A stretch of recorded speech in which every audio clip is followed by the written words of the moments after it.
Bismillahirrahmanirrahim. Assalamualaikum warahmatullahi wabarakatuh. Selamat pagi anak-anakku sekalian. Juga selamat siang untuk anak-anakku yang pada pelajaran jam siang.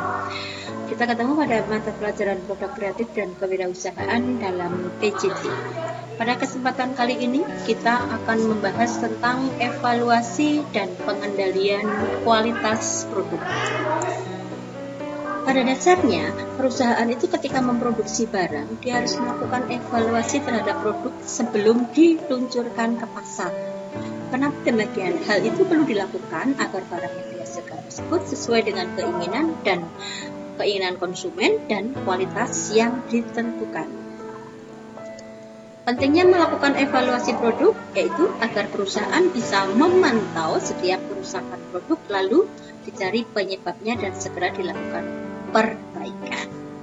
Secara umum, pengertian evaluasi produk adalah evaluasi yang diarahkan untuk melihat hasil program yang dicapai sebagai dasar untuk menentukan keputusan akhir diperbaiki, dimodifikasi, ditingkatkan, atau dihentikan.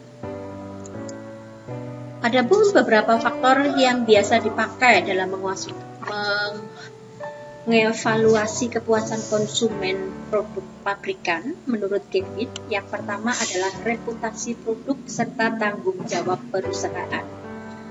Artinya bahwa dalam hal ini konsumen melihat kinerja atau perform dari karakteristik operasian pokok produk inti. Kemudian yang kedua adalah ciri-ciri atau keistimewaan tambahan atau fitur, yaitu karakteristik sekunder atau pelengkap yang merupakan fasilitas tambahan yang menambah fungsi dasar dan berkaitan dengan pilihan pengembangan. Ketiga, kehandalan atau reliability. Artinya, keandalan merupakan karakteristik yang merefleksikan kemungkinan atau perbandingan tingkat keberhasilan dalam penggunaan. Keempat, kesesuaian dengan spesifikasi. Kelima, daya tahan atau durability, berkaitan dengan beberapa lama produk tersebut memiliki nilai ekonomis, ketahanan dari suatu barang atau produk. Yang keenam, kemampuan pelayanan, merupakan karakteristik yang berkaitan dengan kecepatan, kompetensi, kenyamanan, serta penanggulangan keluhan yang memuaskan. Ketujuh, estetika, merupakan karakteristik yang bersifat subjektif, sehingga berkaitan dengan pertimbangan pribadi yang merefleksikan atau pilihan individu. Kedelapan, kualitas yang dirasakan. Bersifat artinya bahwa hal itu berkaitan dengan sifat subjektif, berkaitan dengan perasaan pelanggan dalam mengkonsumsi barang tersebut, menggunakan barang tersebut, yang mampu meningkatkan harga diri atau prestis. Adapun faktor-faktor yang biasa dipakai dalam mengevaluasi jasa atau bersifat intangible. Intangible itu adalah produk yang tidak berwujud. Yang pertama adalah bukti fisik. Artinya bahwa bukti langsung terhadap fasilitas fisik seperti perlengkapan yang kita terima, seperti misalkan kita naik bis patas, kita mendapatkan berbagai fasilitas.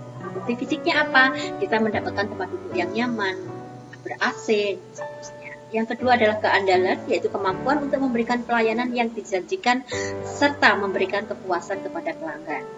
Yang ketiga adalah daya tangkap, yaitu keinginan para pengusaha untuk memberikan responsif kepada pelanggan. Yang keempat adalah jaminan, seperti adanya sopanan, keramah-tamahan, kemudian fasilitas yang bagus. Yang kelima adalah empati, meliputi kemudahan dan dalam berkomunikasi, kemudian kenyamanan dan seterusnya. Pendekatan kualitas produk. Adapun pendekatan pengendalian mutu ditekankan pada aspek-aspek. Yang pertama adalah elemen-elemen produksi seperti pengendalian, manajemen, proses produksi, performa pekerjaan, dan kriteria integritas. Yang kedua adalah kompetensi produksi, meliputi pengetahuan, keahlian, pengalaman, kualitas pekerjaan, dan yang ketiga adalah elemen lunak seperti pegawai, integritas, kebiasaan atau budaya perusahaan. Yang keempat adalah pengendalian produksi, meliputi inspeksi visual yang dilakukan oleh pihak pengendali mutu. Setelah inspeksi, pengendalian mutu akan membuat daftar dan deskripsi mengenai misalnya kecacatan sebuah produk. Ada keretakan, ada goresan, dan tentu saja hal tersebut harus menjadi barang tersebut untuk tidak lolos uji kualitas.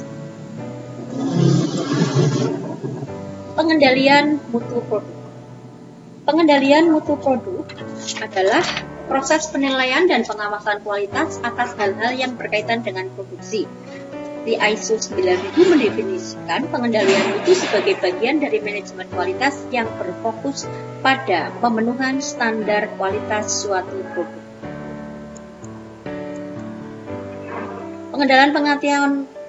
Pengendalian kualitas produk bertujuan untuk mencegah terjadinya penyimpangan-penyimpangan, baik bahan baku, tenaga, waktu, maupun kualitas barang jadi, serta untuk memperbaiki kesalahan-kesalahan yang pernah terjadi baik sebelum, pada proses, maupun setelah proses produksi. Sehingga ketika ditemui kesalahan-kesalahan tersebut, maka tentu saja harus dilakukan revisi sesegera mungkin. Tentu saja tujuannya agar produk tersebut tetap memiliki kualitas yang sesuai diinginkan oleh konsumen. Pendekatan pengendalian kualitas produk. Pengendalian kualitas umumnya dilakukan dengan menggunakan 3 pendekatan. Yang pertama, pendekatan masukan. Artinya bahwa kualitas suatu produk akhir saat ditentukan oleh kualitas masukan atau bahan baku produksi. Pengendalian dengan cara menetapkan standar yang sangat ketat terhadap spesifikasi produk untuk proses produksi. Yang kedua adalah pendekatan proses, yaitu proses yang dilakukan mengenai pengendalian yang ketat terhadap standar proses produksi yang dijalankan. Yang ketiga, pendekatan keluaran. Artinya bahwa pengendalian kualitas dengan menggunakan pendekatan keluaran dilakukan dengan melihat kesesuaian produk akhir dengan pesanan yang sesuai dengan standar yang telah ditetapkan. Manfaat pengendalian kualitas. Pengendalian kualitas bagi perusahaan memiliki manfaat antara lain tercapainya efisiensi dengan adanya pengendalian kualitas mulai dari pendekatan masukan, proses, dan keluaran, maka akan dimungkinkan terjadinya efisiensi biaya yang dikeluarkan. Yang kedua adalah menekan biaya, tadi dengan rata-rata biaya dan harga jual yang menjadi lebih rendah karena segala sesuatu tadi dari proses awal dilakukan pemantauan sehingga terjadi efisiensi penghematan biaya. Yang ketiga adalah meningkatkan penjualan. Dengan adanya pengendalian kualitas, diharapkan barang yang dihasilkan memiliki kualitas yang sesuai dengan keinginan konsumen sehingga akan mampu meningkatkan omset penjualan perusahaan yang pada akhirnya adalah peningkatan benefit atau keuntungan perusahaan. Langkah-langkah melakukan evaluasi produk pada bagian produksi. Yang pertama adalah evaluasi pada kualitas produk dengan melakukan pengendalian mutu atau quality control. Mencari produk cacat dan segera dilakukan perbaikan. Yang kedua adalah evaluasi juga terdapat persepsi karyawan.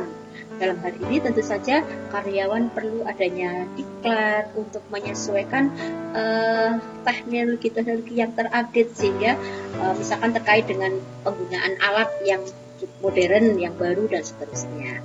Yang ketiga adalah evaluasi tingkat kerusakan produk yang dihasilkan oleh perusahaan. Artinya bahwa perusahaan dan mencari penyebab kerusakan tersebut bisa terjadi beberapa hal seperti pada kualitas bahan yang digunakan, kemudian keteledoran karyawan, kekurangan pengawasan. Nah, ketika hal itu terjadi tentu saja harus dilakukan atau sesegera mungkin dilakukan perbaikan. Untuk selanjutnya Anda kerjakan tugas yang tertera pada link dan jangan lupa untuk melakukan absen. Terima kasih atas perhatiannya. Saya akhiri. Wassalamualaikum warahmatullahi wabarakatuh.